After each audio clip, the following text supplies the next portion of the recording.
देश कई प्रकार की हिंसक वारदातों का शिकार रहा है, लंबे अरसे तक शिकार रहा है।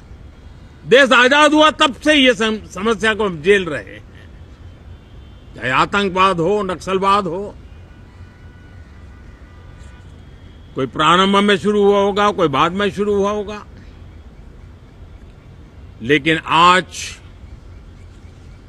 नक्सलवाद का, माओवाद का दायरा बहुत तेजी से सिकुड़ रहा है।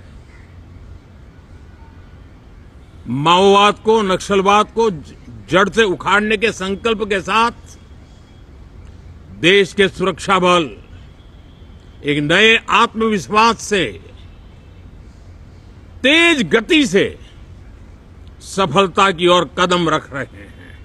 और मैं गर्व से कह सकता हूं, देश में सैकड़ों जिले नक्सल की चपेट में से निकल करके आज मुक्ति का सांस ले रहे हैं। हमें गर्व है कि बम, बंदूक और पिस्तौल के सामने हमारा देश का संविधान जीत रहा है, हमारे देश का संविधान विजयी हो रहा है। देश के उज्जवल भविष्य के लिए साफ दिख रहा है कि कल तक जो रेड कॉरिडोर थे वो आज ग्रीन ग्रोथ जोन में परिवर्तित होते नजर आ रहे हैं। साथियों, एक के बाद ऐसी घटनाएं देशभक्ति के लिए, देश की भलाई के लिए संसद में पहुंचे हुए हर माननीय सांसद के लिए गौरव का पल है। और संसद के इस सत्र में ये गौरव गान पूरा देश सुनेगा, हर सांसद से सुनेगा, हर दल से सुनेगा। साथियों, आर्थिक क्षेत्र में भी जब 2014 में आप सबने हमें जिम्मेवारी दी, देश फ्रेजाइल 5 की अवस्था से गुजर रहा था। 2014 के पहले वैश्विक अर्थव्यवस्था में हम 10वें नंबर पर थे और आज भारत तेज गति से दुनिया की तीसरे नंबर की अर्थव्यवस्था बनने की दिशा में आगे बढ़ रहा है, दरवाजे पर दस्तक दे रहा है। इन दिनों 25 करोड़ गरीबों का गरीबी से बाहर निकलना, जिसको विश्व की अनेक संस्थाएं सराहना कर रही है। देश में एक जमाना था 2014 के पहले जब महंगाई का दर, इन्फ्लेशन रेट डबल डिजिट में हुआ करता था। आज 2% के आसपास आकर के देश के सामान्य मानव के जीवन में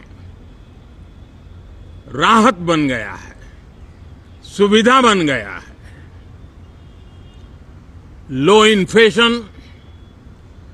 लो इन्फ्लेशन के सामने हाई ग्रोथ एक अच्छे विकास यात्रा की दिशा है।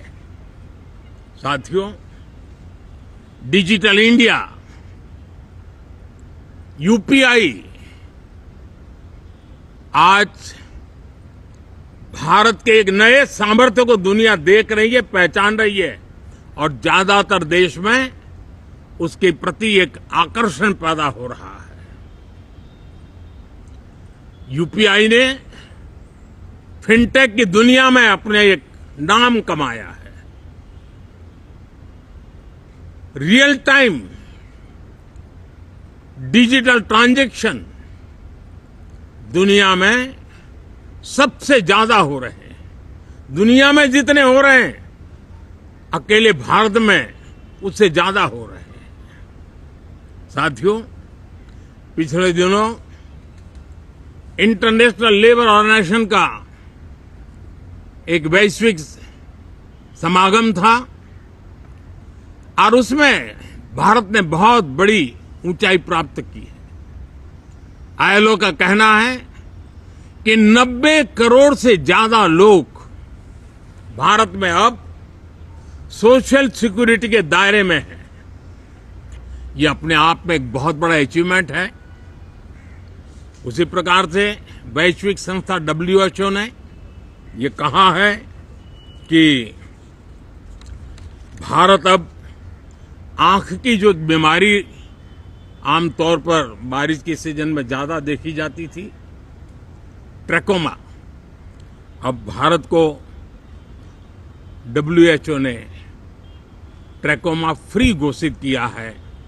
तो आरोग्य के क्षेत्र में भी ये अपने आप में एक महत्वपूर्ण भारत के लिए सिद्धि है।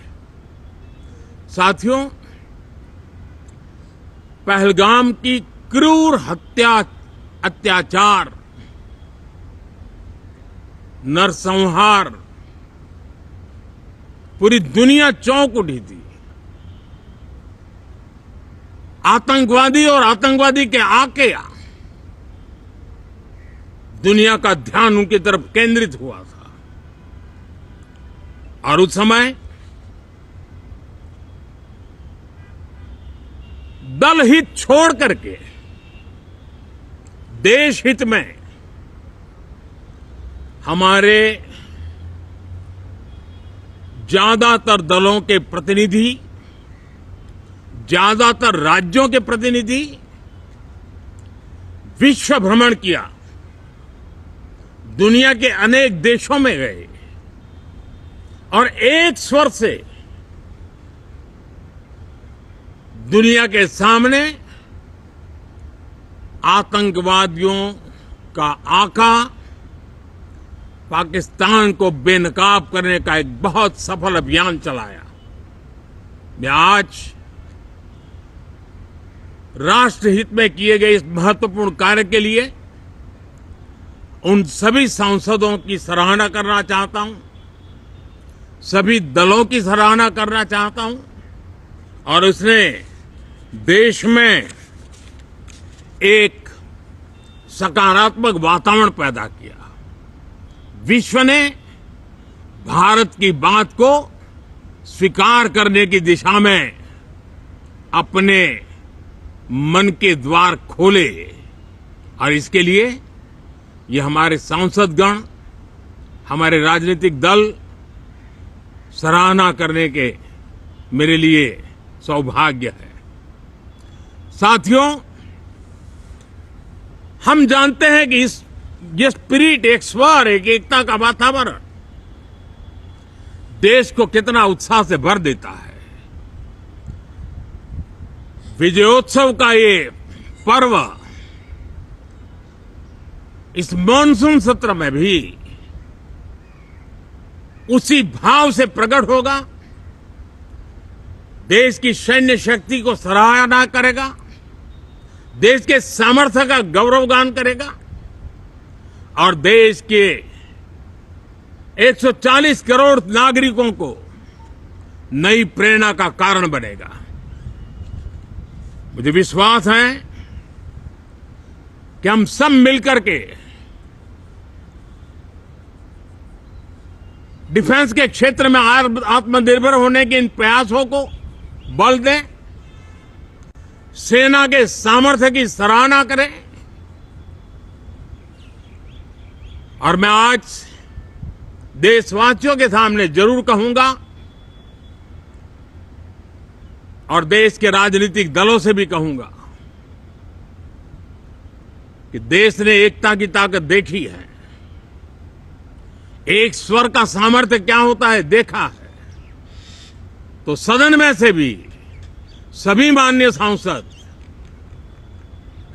उसको बल दें, उसको आगे बढ़ाएं और मैं जरूर कहूंगा, राजनीतिक दल अलग अलग हैं, हर एक का अपना एक एजेंडा है, अपनी एक भूमिका है, लेकिन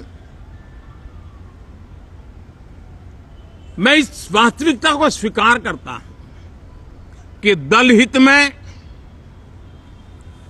मत भले न मिले, लेकिन देश हित में मन जरूर मिले। इसी एक भावना के साथ इस मानसून सत्र से देश के विकास यात्रा को बल देने वाले, देश की प्रगति को बल देने वाले, देश के नागरिकों को सामर्थ्य देने वाले अनेक विधेयक प्रस्तावित हैं। सदन विस्तृत चर्चा करके उसको भी पारित करेगा। मेरी सभी माननीय सांसदों से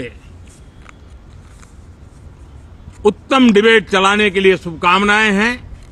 बहुत बहुत धन्यवाद।